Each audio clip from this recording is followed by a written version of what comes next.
Why are so many people overwhelmed with clutter?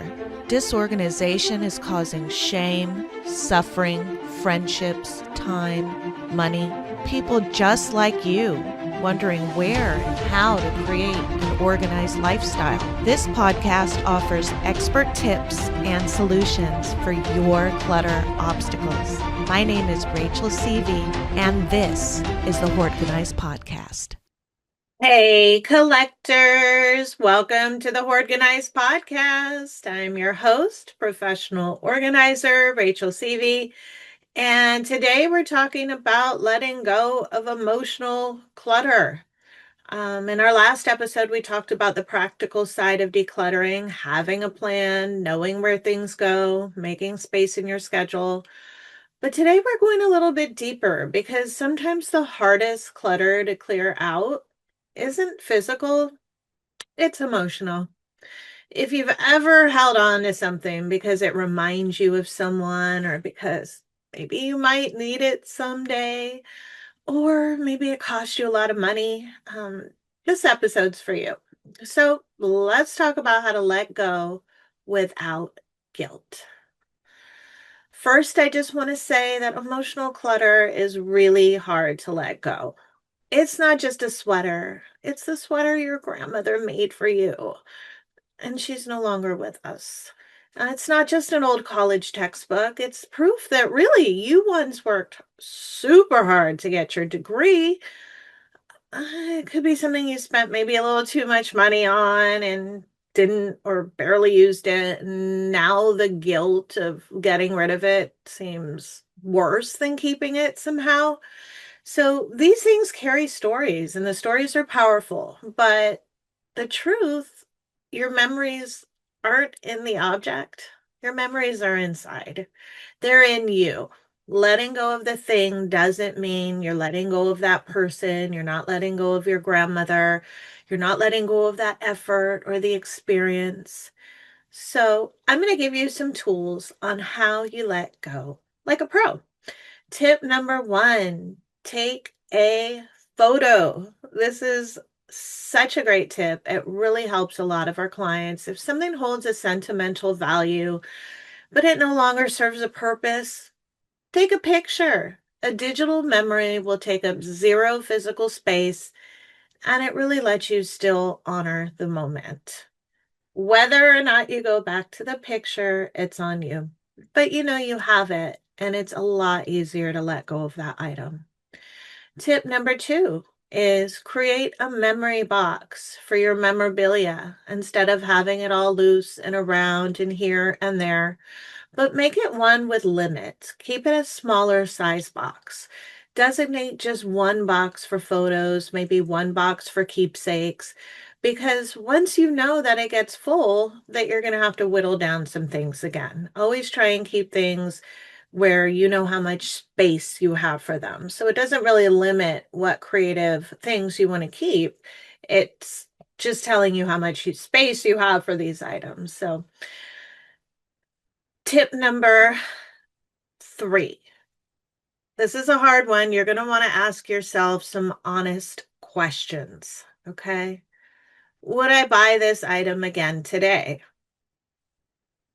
Another question I like to have people ask themselves is, if I lost this item in a fire, would I miss it? Just think about that t-shirt that you're on the fence about. I mean, if you lost everything in the fire, are you missing that t-shirt that you probably have too many of? Really keeping things relative, collectors. Another good question is, am I keeping this out of guilt, obligation, or fear? Maybe guilt because somebody gave it to you and you don't want them to think that you don't like them anymore because you don't really like or have room or use the item that they gave you.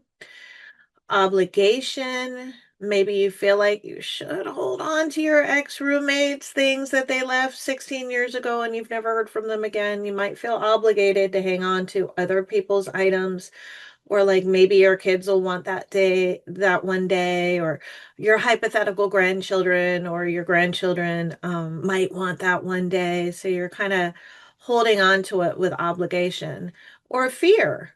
Are you afraid that you might lose, you might need this item one day and you won't have it? Are you afraid that it'll cost you more money to replace it? Are you afraid that you'll get in trouble for not having it? Are you afraid that you'll look like a complete moron because that one time somebody asked you for it and you didn't have it? What are you afraid of? Why are you keeping this item? So that's a really heavy question. I hope you're writing this all down. I usually like to remind you guys to get a pen and pencil, but if you have it, make sure that you're, rewinding and writing this stuff down because it's good stuff. Again, am I keeping this out of guilt, obligation, or fear? And there's lots of other questions. I do an entire podcast of like 30 questions you can ask yourself, but those are some big ones. Tip number 4, reframe using the word waste or thinking of things as waste. I know this is really hard. It's beaten into us in our childhoods, right? So, like that expensive gadget that you've never used, or the clothing with the tag still on them, honey, that's money already spent. You're not getting that money back just by hanging on to the item. All you're doing is adding clutter and constantly reminding yourself something you feel crappy about. So let it go. Think of it as tuition or tax for a lesson learned. Okay, you're learning. This is all new. This is all a process. You won't do this again. You're establishing new habits. Maybe you won't buy so many different colors of the same item on QVC again. Maybe this will resonate with you in the future somehow, but you definitely want to reframe the word waste in your mind, in your soul. It's a visceral feeling. No one likes to waste, right? I mean, we were told when we're little, don't waste that food on your plate. That's wasteful. Don't be wasteful. So try to refrain from feeling like that, okay? Passing along your unused items, slightly used items, clothing with still tags on it, electronics still in the box, you're giving them a new life. You're not giving them a new life by hanging on to them, and you're not going to get your money back by hanging on to them. So, again, just think of it as a tax, a lesson learned, and move on, okay? Tip number 5 is I was just saying you're giving items a second life. So sometimes it's easier to let go if you know you're giving it to someone who needs it. And that's something that can hold you up. And you might be caught up by that. So I don't want you to hang up on getting it to the perfect home.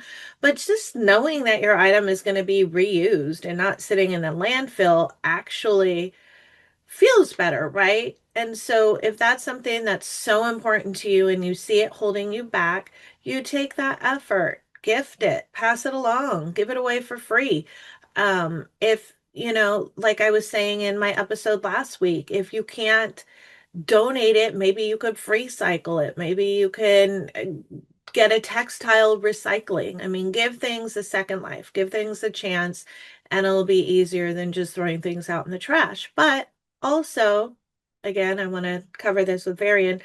Ecological perfection is something that really holds people back. So while you want to give your things a second life, sometimes it's easier just take that photo, like I said in tip number 1, and throw it out.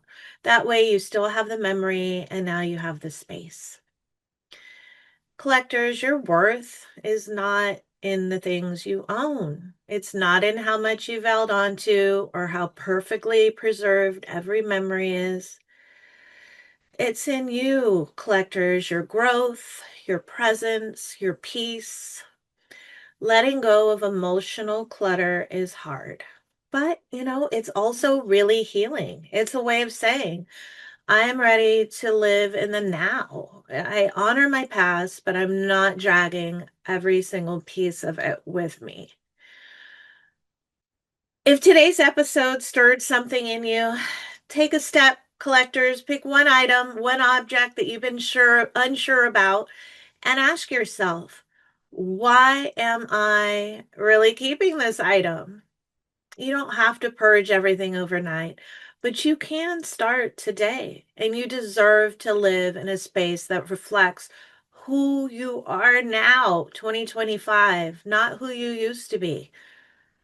Thanks for spending time with me, collectors. I hope this episode helped you. If it did, please feel free to share it, like it, and subscribe. I love reading your comments in the bottom. Until next time, collectors, and remember, happiness is a place between too little and too much. Thank you for listening to the Hoardganize podcast. Please make sure you're subscribed and join our Hoardganize podcast Facebook page and get additional tips and challenges.